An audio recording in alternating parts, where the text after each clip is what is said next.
Good afternoon, everyone. We're going to give it just a minute as we allow for more people to join the call.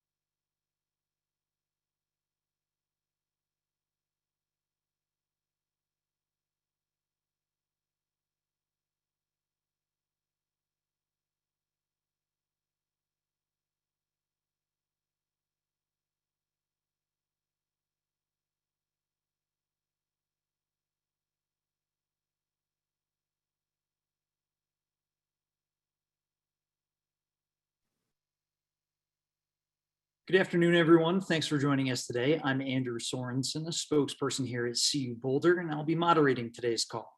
Some quick housekeeping items before we get started. Today's campus Q&A serves as a follow-up to the recent email containing COVID operational updates for the summer. Today's session is for all students, faculty, staff, parents, and community members. Moving forward, we will schedule other campus Q&As or town halls as needed. If you have a question for the experts on today's webinar, please use that Q&A function at the bottom of your screen to submit a question. You can start doing that now.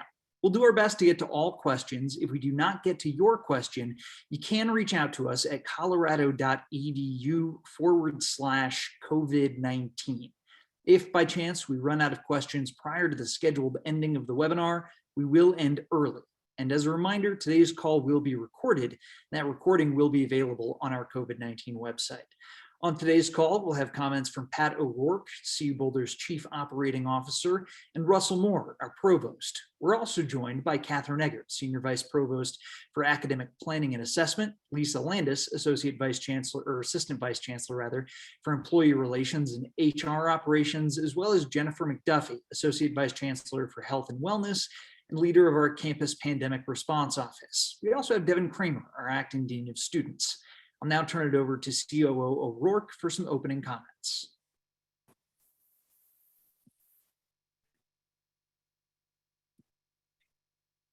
So thank you, Andrew, and I want to thank everybody for being with us on today's call. At the outset, I'd really like to congratulate the faculty, students, and staff who have enabled us to be able to make it through this most unusual of academic terms. We know that there were many challenges involved in keeping the university on mission throughout this pandemic.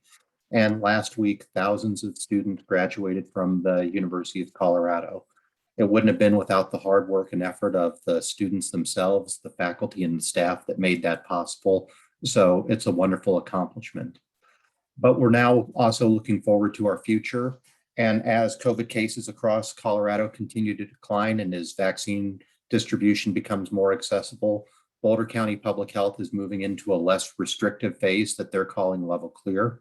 I'll talk a little bit more about that in a moment, but level clear removes some of the capacity restrictions on businesses and gatherings. It does maintain some mask restriction indoors, and that the county is going to be staying in that level clear from May 16th to August 16th. Unless there's changes in the hospitalizations within the community.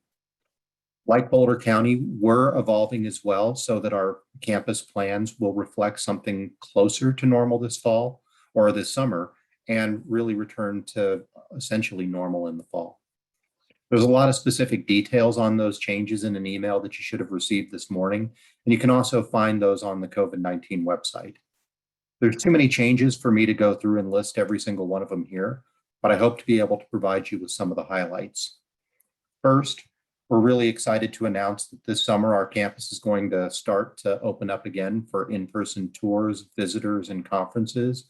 Those changes will be effective on May 17th, and so we'll be able to offer campus tours for prospective students and be able to have events that bring in people from outside in our community. So that's exciting. But it's important to note that we will be continuing with a facial covering requirement indoors through at least June 30th. This also applies to people who are seeking transportation on the Buff bus. Our decision to have that facial covering requirement is slightly different than what the Boulder County Public Health masking requirements are.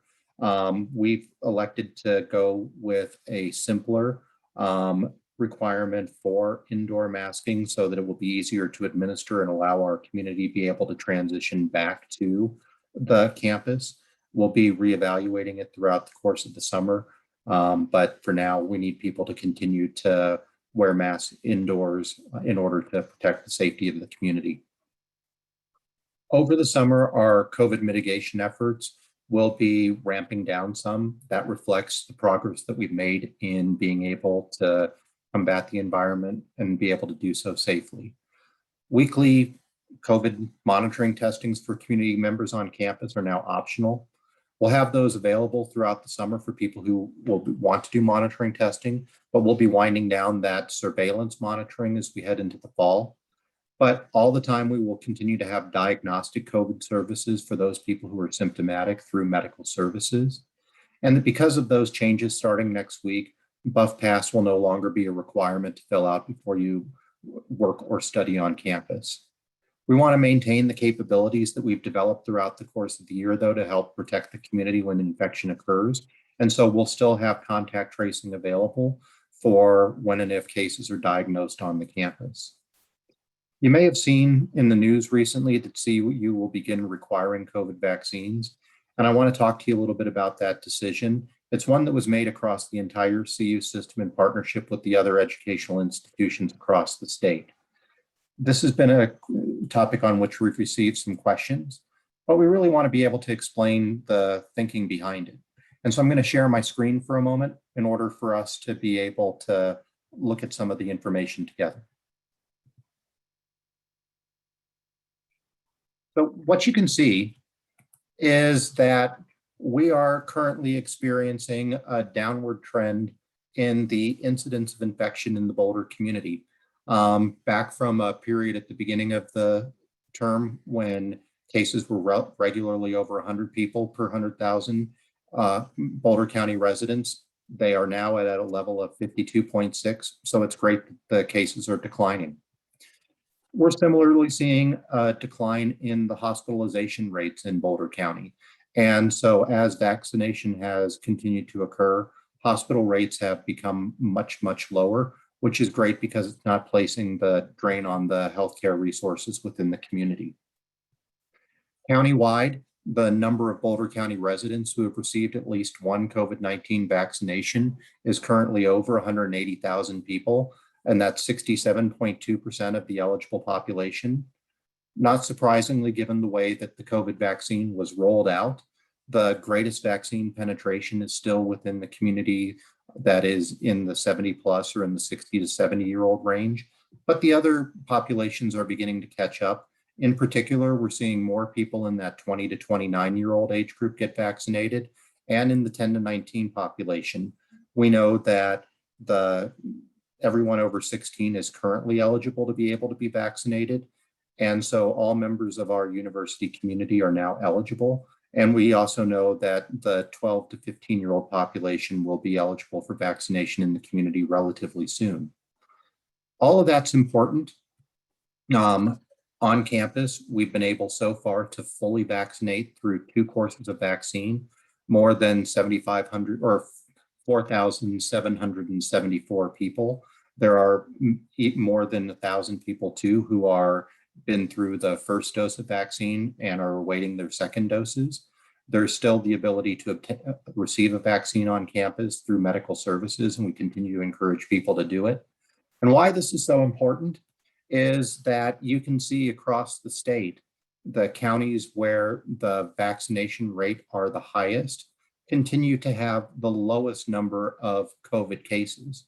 Boulder is one of the places that has some of the greatest vaccination rates and the lowest number of cases in the state. In order to be able to maintain us on that trajectory, to be able to return in the fall for a safe experience, we've asked everyone to get their COVID vaccination, and that's the requirement that we've implemented. You can see that across the populations by age, there are still more people in the 75 plus, 65 to 74-year-old range who have been vaccinated, and that's really led to a decrease in the number of cases in those populations. The 18 to 22-year-old population and the 23 to 34-year-old population, though, are still populations where we still have a relatively high number of cases. And to be able to address that, it's vitally important that everybody get the vaccination to enable us to return back to campus in the fall. That's consistent with the fact that Colorado still has one of the higher infection rates nationally at the moment. We're not out of the woods yet. We need to keep addressing this so that we're in a position where we can offer people the full range of University of Colorado experiences and be able to address that as we're moving forward. And also to be able to support the Boulder County's ability to remain in level clear. As I talked about a few minutes ago, level clear is really based upon the fact that it is determined by the number of hospitalizations in the community. And if hospitalizations rise, it's possible that restrictions could be placed upon the entire Boulder community.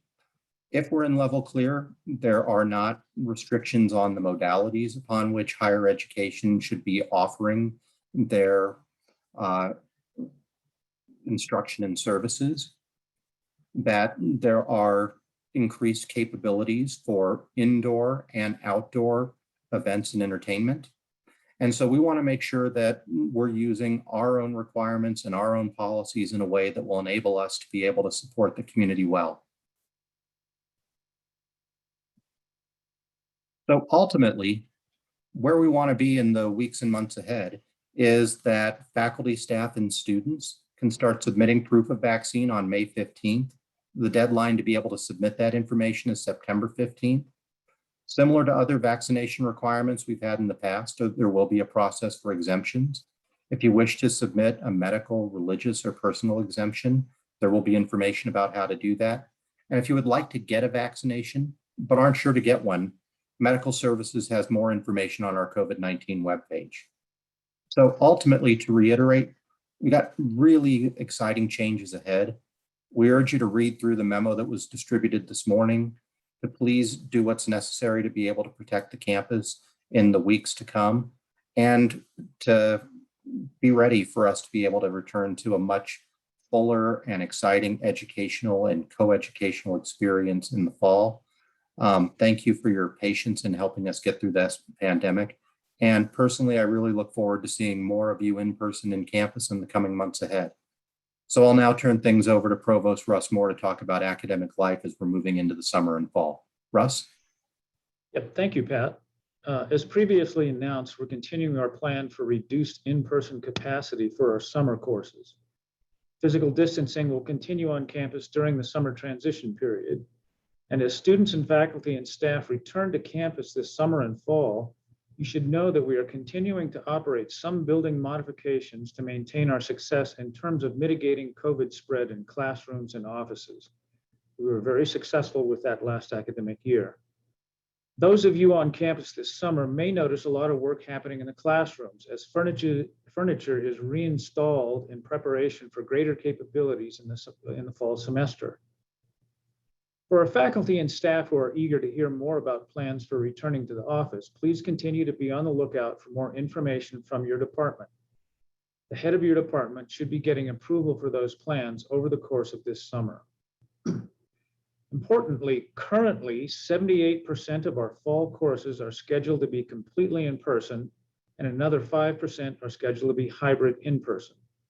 17% are remote. In the past few weeks, we've been able to increase the percentage of in-person courses by about 8%, which is great. In response to a question we've heard on previous Q&A sessions, I do want to reemphasize that the large lecture courses, which may still be online, almost always have in-person recitations or labs associated with them. So even if a student is scheduled for a large lecture that's listed as remote, please pay attention to your schedule for the in-person labs or recitations that may be tied to that course. If you or your student has trouble finding in-person courses, please reach out to your academic advisor for assistance. In assisting others who are navigating their schedule, my office is finding we are almost always able to find an in-person course that works for a student's particular major. It's important to note here that we always have some classes that are offered online each semester simply because a large number of students choose that platform. So we are never at 100% in person, even when there isn't a pandemic. However, we're monitoring enrollments carefully. If there is more demand for in-person courses, we will be giving departments the opportunity to add more capacity to their in-person classes or to add more in-person sections of those courses. An important note as our first-year students register for classes, we always reserve seats in our classes that are popular with first-year students.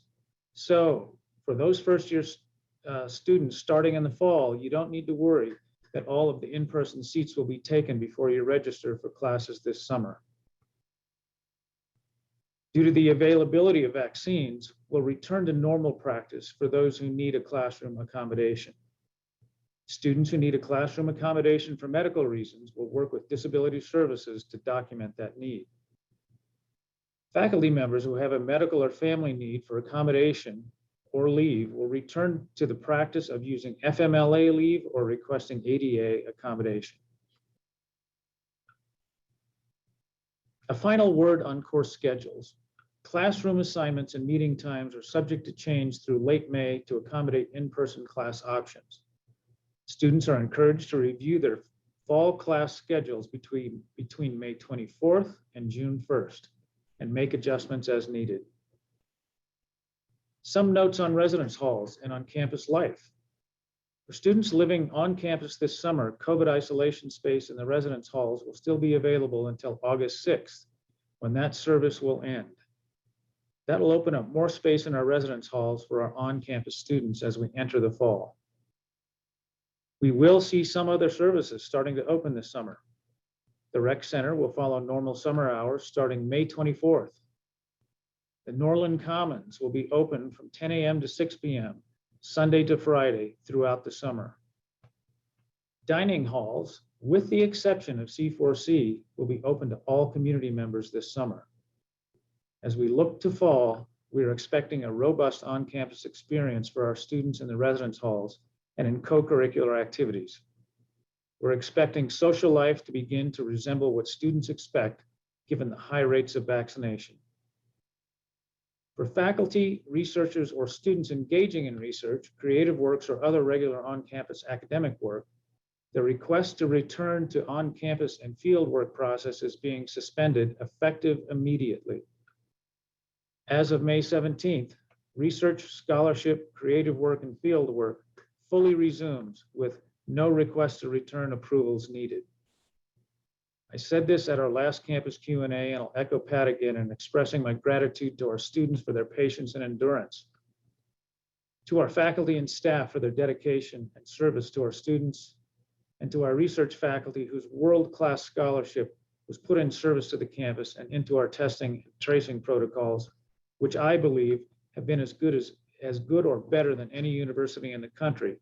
And finally, to parents and families for their support of their students during one of the most difficult times in the university's long history. All of these aforementioned groups are heroes in my book. I look forward to welcoming all of you back to campus soon and seeing you in person. And now I'll turn things back over to Andrew Sorensen. Thank you, Provost Moore, and thank you, COO O'Rourke, for those opening comments. At this time, we'd like to invite our audience to ask your questions.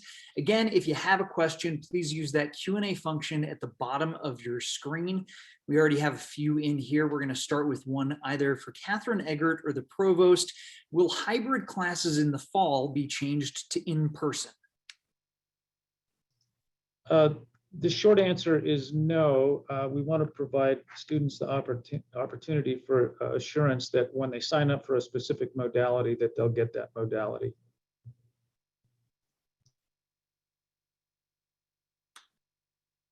Catherine, anything to add there?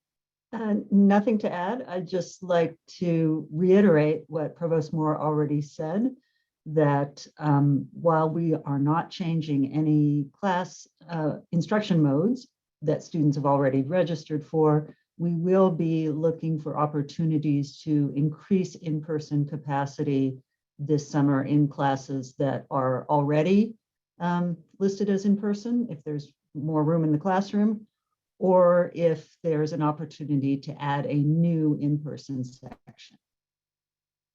Okay. We have a question here for either Pat or Jennifer McDuffie. Moving forward, what guidance is there for those who share an office? This person asks. For example, 2 people are in one room or a more open plan space with cubicles. So I can jump in, but would welcome Jennifer's thoughts.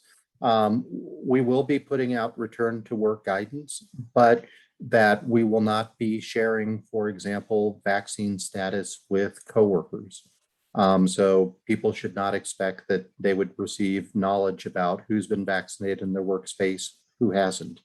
One of the reasons that we want to be able to have as much vaccination as we can within our community is that that helps to protect the people who are who receive it, and that we want and that we wouldn't be making distinctions in between work eligibility between people who've been vaccinated and who haven't, but that we are going to keep up a lot of our public health measures, including the ventilation, filtration, cleaning, hygiene for the campus when we move into the fall, and that people should be looking at spacing and distancing in their offices to make sure that they're comfortable with that as much as possible. So it will have to be something each workplace looks at kind of together, but people should not expect that we would be creating distinctions between vaccinated and unvaccinated employees in their work eligibility or their work settings. Okay. Jennifer McDuffie, anything to add there? No, I think Pat covered it well. Thank you. Great. Question here for the provost or Catherine Eggert again. I'm scheduled to teach a 165 student remote class, but I don't want to teach it as remote. Can something be done now that classroom capacities have been restored to normal? So unfortunately, probably not. That course has now been registered for, and we want to make sure that students who signed up for it and are expecting a remote experience get that remote experience. My suggestion would be is that you work with your unit head to see if there are different arrangements that can be effected. Catherine, anything to add? Nothing to add. Thanks, Russ. Okay, thank you. Another question for Pat O'Rourke or Jennifer McDuffie. Is the 3-foot distancing rule now removed to allow for more normal operations? Yeah, so moving into the spring and summer, we will have for the time being, we have the masking requirement, but physical distancing requirements in both the workplace and in the classroom environment are something that we're scaling back. So that 3-foot distancing rule would not remain in effect. Hope I got that right, Jennifer. That's correct. Thank you. Great. Another question for Pat O'Rourke here. Are conference room capacity restrictions changing for the summer or being mandated as it is until the fall?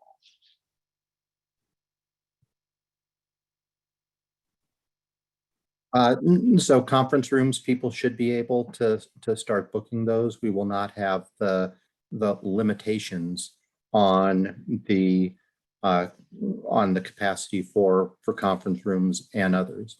Again, all subject to the masking requirement, but the limitations on number of people within those spaces will be going away, with the exception of some things for youth camps. Okay. Andrew, if I might jump in Absolutely. about the classrooms. For the summer classrooms, we are continuing with the class schedule that we've already set up. So the in-person classes that have already been scheduled are in person, but we won't be adding more in-person classes for the summer because people have already signed up for the remote modalities. Okay. Thank you. Question here for Russ and Catherine. with today's email on new summer and fall COVID guidelines saying, quote, full resumption of research and creative work in the faculty who wish to be on campus as of May 17th, research, field work, and creative work may fully resume, end quote.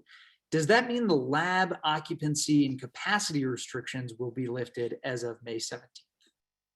Yeah, so the restrictions will be largely lifted as of May 17th. So they're still subject to the indoor masking mandate. And I do want to say that in terms of field work, that should look normal because most of the field work opportunities will be outdoors.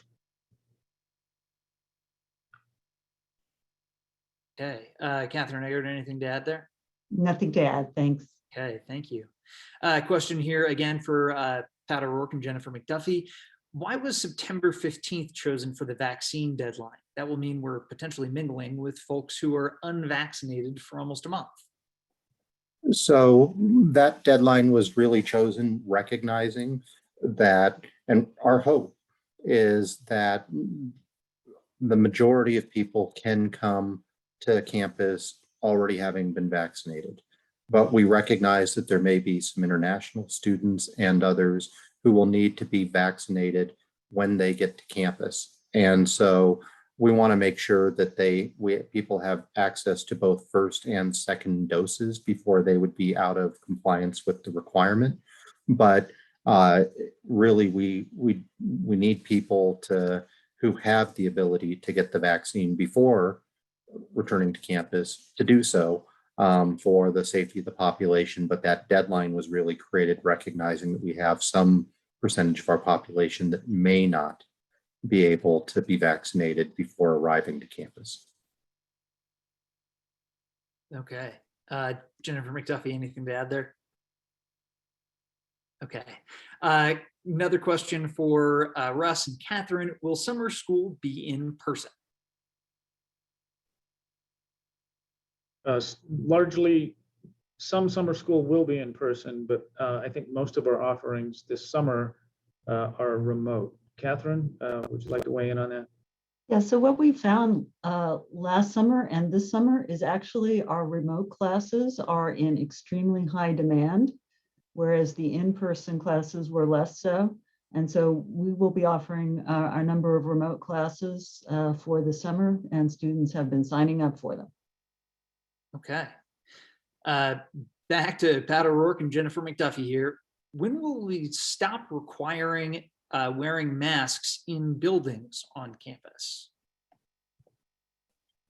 So right now, our indoor mask requirement runs through June. If it is safe to do so and that we're not under any type of ongoing county health order, I would anticipate that that requirement would go away in July. Okay. Question for Catherine, Russ, and Pat, potentially, all may have something to say on this. This person is asking, can we decide what protocols we want in our own spaces? For example, study spaces in particular buildings, et cetera, or do we need to follow campus policy on those?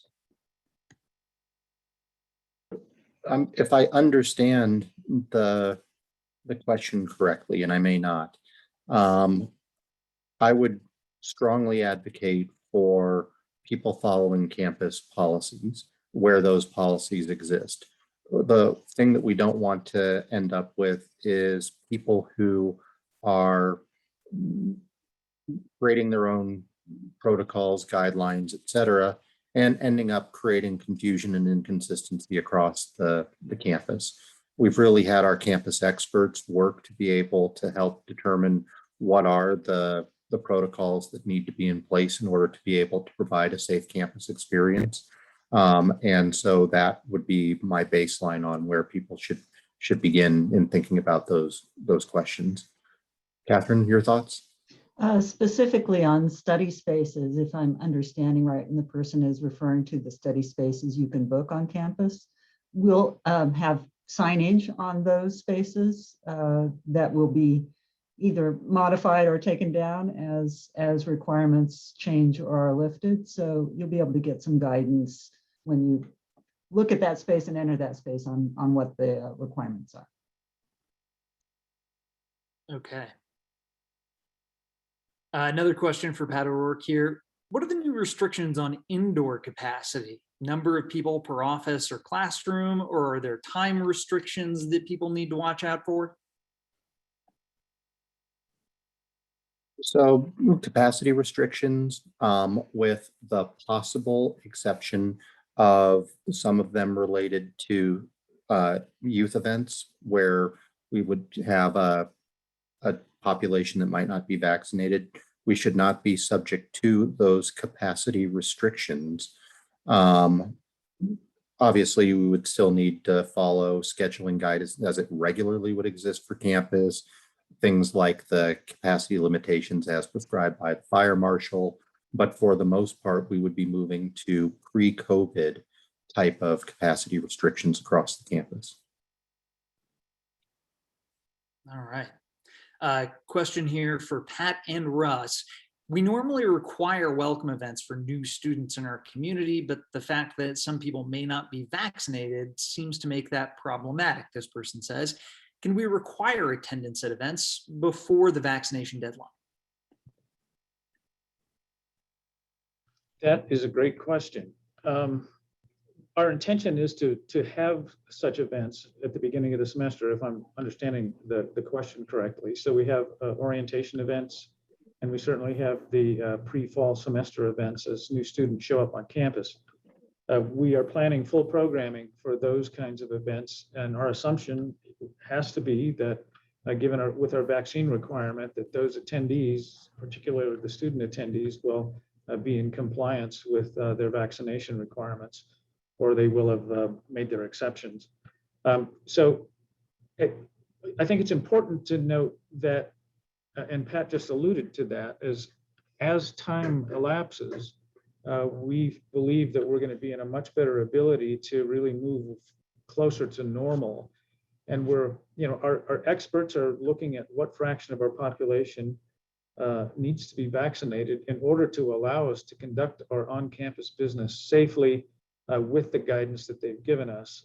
So right now, our population hasn't hit the magic mark, but we're getting close to it. And we anticipate by August that a sufficiently large fraction of our campus population and our community population will be vaccinated that would allow us to operate more freely. For example, in events, larger attendance events, et cetera, without masks. The only other thing that I would add, Andrew, is as Russ just described, we are anticipating getting to a point where we have a critical mass of people on campus who have been vaccinated. But the question that we were asked kind of was assuming that everybody was going to be vaccinated by September 15th. And we know that there's going to be people, whether for medical reasons, religious reasons, personal reasons, who aren't going to be able to be vaccinated. And so we don't want to create a false expectation that everybody on campus is going to be vaccinated. What we're really trying to do is get to the point where we have sufficient vaccination across campus to be able to provide that type of greater immunity for the population. But don't want people operating under the misimpression that we're ever going to get to the point where we have 100% vaccination. And so we're not keying our operations to having achieved that as a goal. What we want to be able to do is get to the point where we can resume our operations with the greatest degree of safety, recognizing that 100% compliance isn't necessary. Okay. Question here for Catherine Eggert. Will students really get an in-person option for fall if it hasn't already been offered? This person says, with many of my son's classes, there are two sections, one in person, but only 20 students, which are all filled by his registration time. The second sections offered are larger and listed as hybrid. Will more in-person be added? So I can't speak to the particular department or class involved.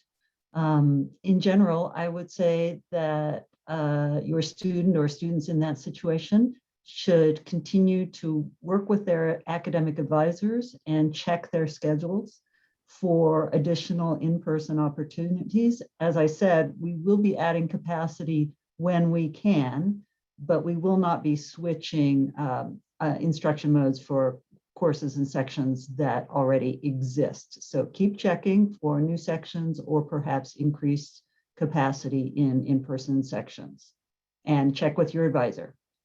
Okay. Thank you. Question here for Jennifer McDuffie. What's the current policy for staff who have been vaccinated but find out they were in contact with someone who tested positive for COVID? That's a really good question. And we do follow our CDC and state guidance on this. And as you probably know, it's changing. There are a few known breakthrough cases, meaning someone has been fully vaccinated, waited the 2 weeks, and then did contract COVID. So we do work with individuals to see what is their symptoms or what are their symptoms, my apologies, and what's their experience. We don't have a blanket policy that says if you have COVID, you quarantine no matter what. We do look at if you've been vaccinated and, like I said, symptoms and other means to determine the best approach. Oftentimes, it's not to quarantine right away, but to do so for a very short window of time. All right. Thank you. Question here for Russ and or Catherine. For students participating in summer research, will there be an update to room occupancy levels? Also, can labs implement a vaccination requirement for students to return to in-person research during the summer? The way I interpret that question, there are multiple parts to it. Let me take the latter one. So there is a campus requirement. I assume when they're talking about students, they're CU Boulder students who are returning to come to do research.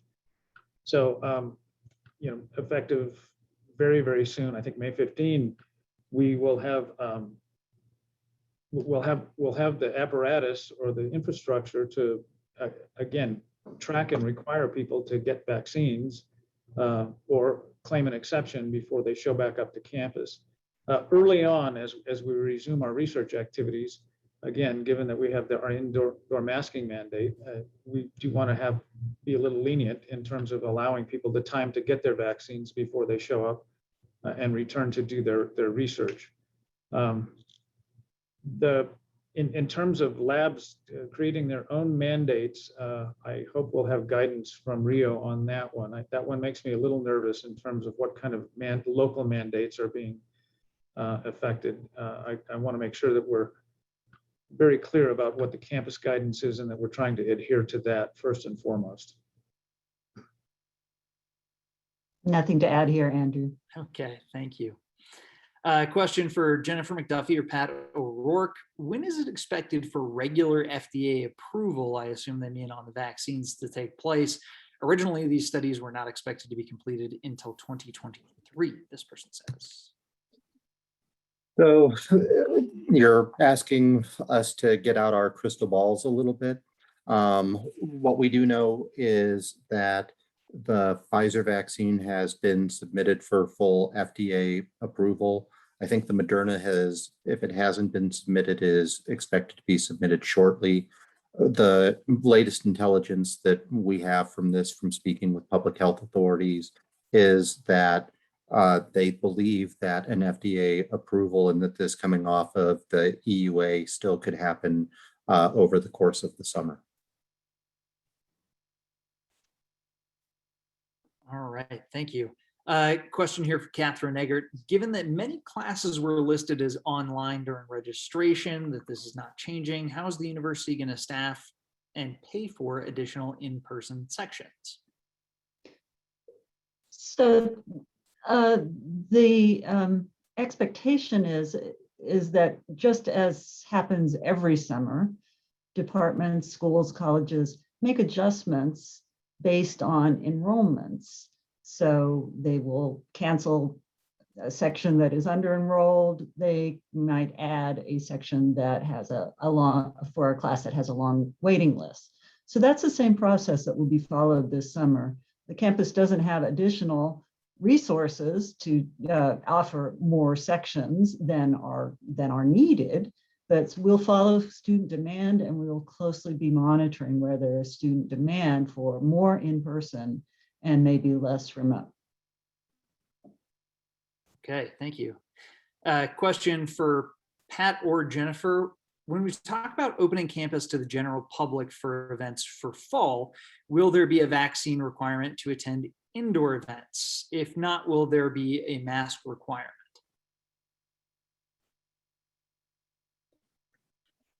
Andrew, could you give me that one more time? I just want to make sure I get it right. Yeah. Sure. When we talk about opening campus for the general public for events for fall, so I think this person is saying, when we get to fall events, for indoor events, are we going to have a vaccine requirement? And if not, is there going to be a mask requirement specifically on indoor events? I don't believe so. On either count, I don't think we would have the capability to be able to track general members of the public if they were coming for performance at Mackey Auditorium in order to be able to implement that effectively. And I don't believe that we would be in a situation where, based upon the fact, like in other venues that we're going to see across the state, that they're going to be continuing with indoor masking requirements unless there's some enhanced risk for a particular type of setting. So I would not anticipate either a general public verification requirement or that we would require for a basketball game or other event that there would be a general masking requirement in the fall. Okay. Another one for Russ or Catherine. When will research visitors, non-employees, be able to visit campus and labs in particular? Will there be any requirements or restrictions?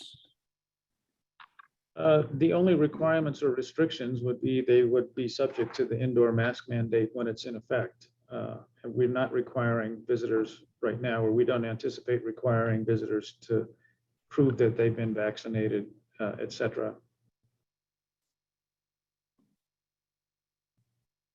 Okay. Another question for Pat and Russ. If Boulder County is adopting a level clear status with no restrictions, why are masks for those who are vaccinated still mandated? This person says having staff on campus with outside visitors while having to wear masks is not conducive to a positive and efficient work environment. Why is this still planning to be enforced?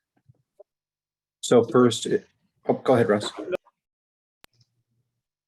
First is currently Boulder does have an indoor masking requirement, and that is continuing to move forward, and we don't know what the exact duration of that's going to be. One of the things, though, that Boulder County has done with its own masking requirement is tied that to the number of vaccinated or unvaccinated people in a room, which is something that we don't believe is practical for us to administer. Rather than be in a position where we have uncertainty moving forward, we want to create an indoor mask requirement that creates certainty for the days and weeks ahead, with the anticipation that at the end of June, we would be able to remove that requirement. So our indoor masking requirement is extending a little bit longer to be consistent with what the summer terms are, to be able to allow that to end at the expiration of one summer term and before the initiation of another, and to be more clear and administratively feasible than what we believe the city and county of Boulder's indoor masking requirement currently is. Okay. Russ, anything to add there? Nothing to add. All right. Another question for Pat and Russ. Will restrictions on university travel be lifted?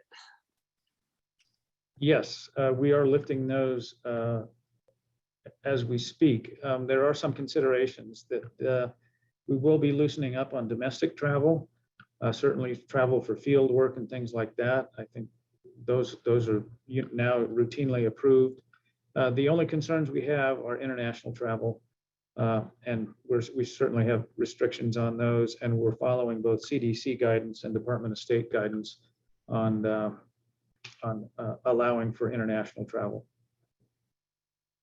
And that is evolving, so that the lifting of that is gradual and evolving, particularly in the international realm, given the uncertainty and the of COVID outbreaks around the world.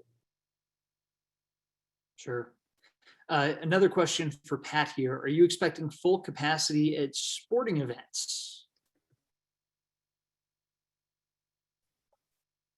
I believe so. Major athletic events such as the Rockies, the Broncos, et cetera. The CDPHE is still figuring out some of the requirements for those, but from what we've been hearing, I would anticipate that by the return in the fall, sporting events should be, if not at 100% capacity, they should be close. Okay. Question here for Russ, Catherine, or Jennifer. Advisors work with students one-on-one very closely, directly across the desk, this person says. May masks be required in those situations?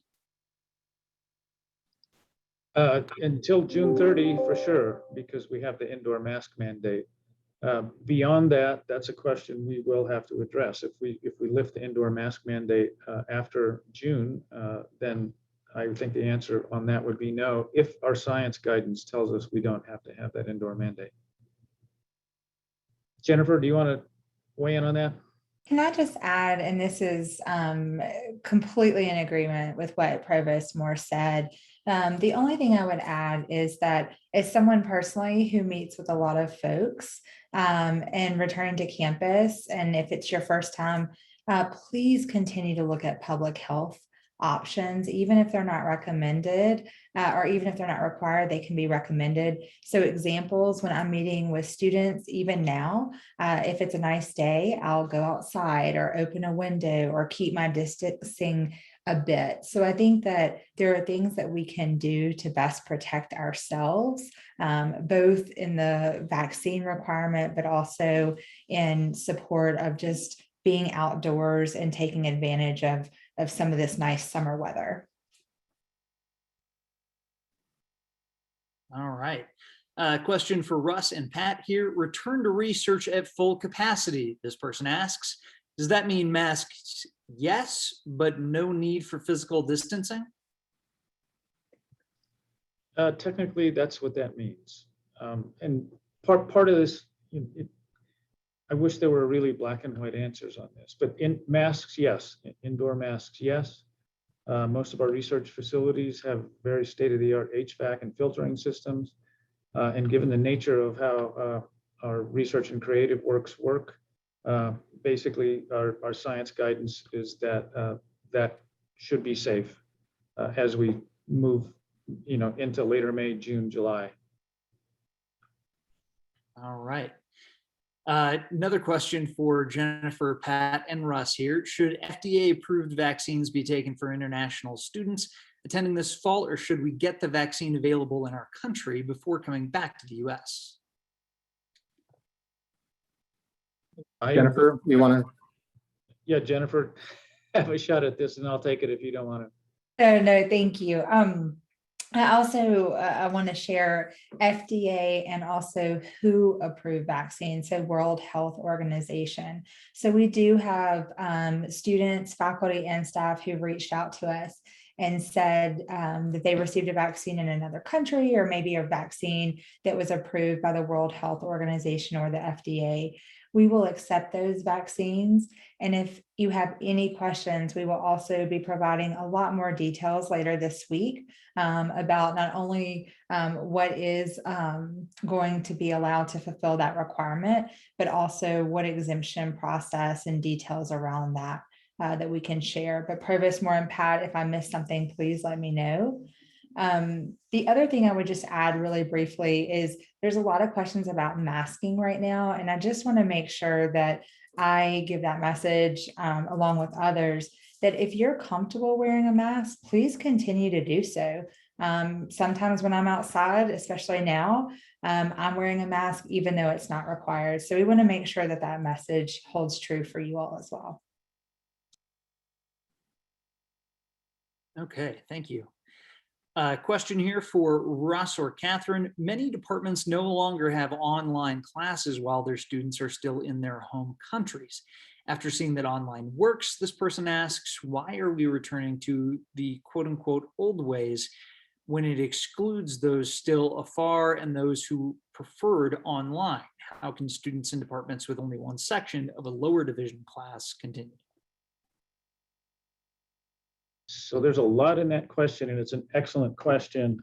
So let me address the return to the old ways.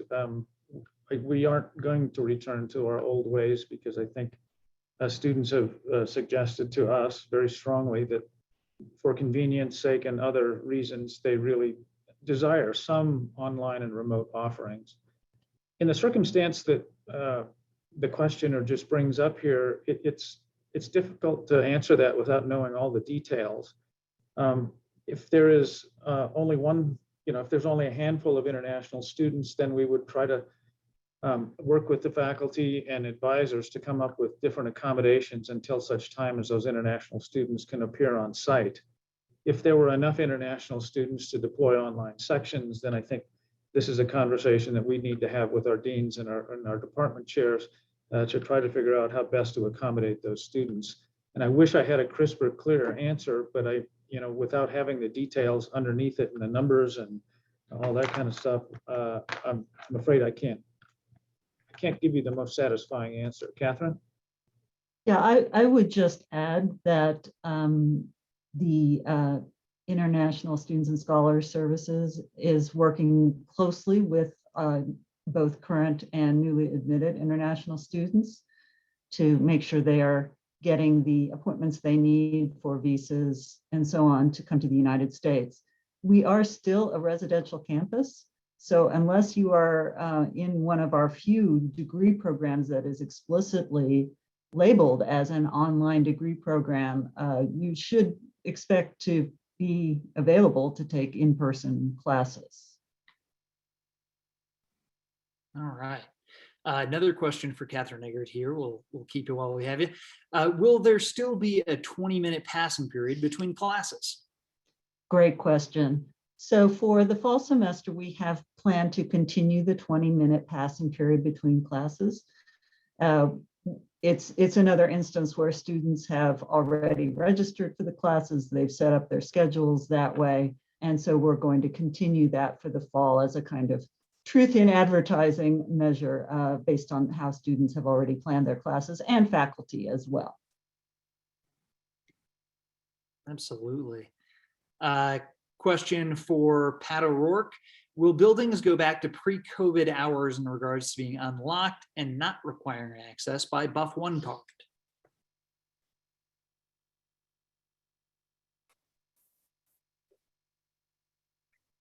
Sorry, Andrew, took me a second to get off mute. So we will be returning to more normal, which is that for the summer, most academic buildings with scheduled classes during the summer will be open and unlocked between the hours of 8 a.m. and 5 p.m. Monday through Friday to allow non-affiliates access to schedule events and other activities. Doors to be unlocked are electronic doors only. Manual doors will remain locked at all times and available only for exit. CU faculty, students, and staff will continue to have extended access 7 a.m. to 10 p.m. to academic buildings via their Buff 1 swipe, and that we're continuing to examine all of these and will continue to provide updates if the protocols change coming into the fall. Okay. Question for Catherine, Russ, or Pat. I heard you say this person says that the Commons will be open in Norland Library this summer. Will the rest of the library be open? And what are the plans for the library come fall? So I'll take a part of that, and then Catherine, I'll kick it over to you. So yes, the Commons will be open in the library this summer, but I believe that in making the transition from the library from our current mode of operation to the fall, that it won't be until later in the summer, if not the beginning of the semester, that the library will be open the way we have traditionally viewed it to be open. So I think there's a lot of planning and transition work that has to occur in the university libraries. Catherine, do you have any more information on that? That's correct. I would just urge anybody to check the university library's website as they transition over the summer. And of course, there's more than just Northern Library. There are other libraries on campus. So check the website for particular libraries information. And I think there was a link to that in today's email communication. So I think that would be a good place for people to check. A question for Lisa Landis here. It was announced last week that the next holiday/New Year campus will be closed, completely closed. Why are staff being docked a personal day for the closure of campus for holiday 21-22 with no other option? Thank you. We did learn this past year that designating a collective time away when the campus is quiet contributed to the well-being of our employees. However, we never close as a campus. We've always allowed supervisors and units the discretion to staff their areas during designated holidays as operations require. This would include allowing individuals to work remotely now. We would advise that whenever they are working, whatever they are working on, they preserve the collective time away and not require responses from colleagues or supervisors. We also anticipate that has happened pretty consistently in the past. The governor will grant a holiday, meaning there would be one less personal day of leave required. Campus leadership and department leadership also have the ability to grant administrative leave if they feel it's fiscally responsible to do so under the current circumstances. HR is always available to help supervisors and employees on individual situations, especially to avoid docking pay. Okay. Question here for Jennifer McDuffie. When can we expect to have more detailed information about how to request an exemption from the vaccine requirement? Will non-vaccinated students have the same on-campus privileges as vaccinated students? Absolutely. Great question. We are currently working with our communication partners to provide a very detailed update with instructions of what to do and how to do it, as well as the ways in which to submit information. That should be available on Friday. And so please check our website for that information. And regarding privileges, I want to make sure that we note that we will not be sharing information about who is vaccinated or who is exempt. And so with this requirement, we're really expecting our campus community to submit their information, and then for us as the campus to feel very comfortable knowing that this requirement is in place with compliance, so that we're not having to ask those questions or having to move people out of certain events or spaces. Great, thank you. And this is going to be our last question of the day, as we are running out of time. And we're going to direct it to Pat O'Rourke and Lisa Landis. Can someone please explain the difference and the decrease between the 2% and the 1% non-base building payment announcement that went out previously? Yeah, I can address that. And I think that this is largely due to a misunderstanding of what was communicated. The number that was always approved by the Board of Regents was a 2% base building effective over a 6-month period. What that translates into is it is the equivalent of 1% over 12 months. So it was a payment that was in recognition of the staff, but that it was really also designed to be able to bridge to the new payment cycle for potential salary increases beginning in January. And so rather than viewing this as the change from 2% to 1%, it's really a 2% over a 6-month period rather than a 1% over 12. Okay, thank you. Lisa Landis, anything to add there? No, that's accurate. Thank you. Perfect. All right, well, thank you all so much for being able to tune into the campus Q&A today. I know there are a lot of you out there and we had a lot of questions. Moving forward, we will have these campus Q&A sessions as needed. We'll make sure to announce those as they come. If we were not able to get to your question, or if you have other COVID related questions and you'd like to see additional information, you can do so by visiting our COVID-19 website. Again, that is colorado.edu/COVID-19. And you will find a chat at the bottom right-hand side where you can ask questions. Thank you all again so much for being with us today and throughout this series. We will now end the call.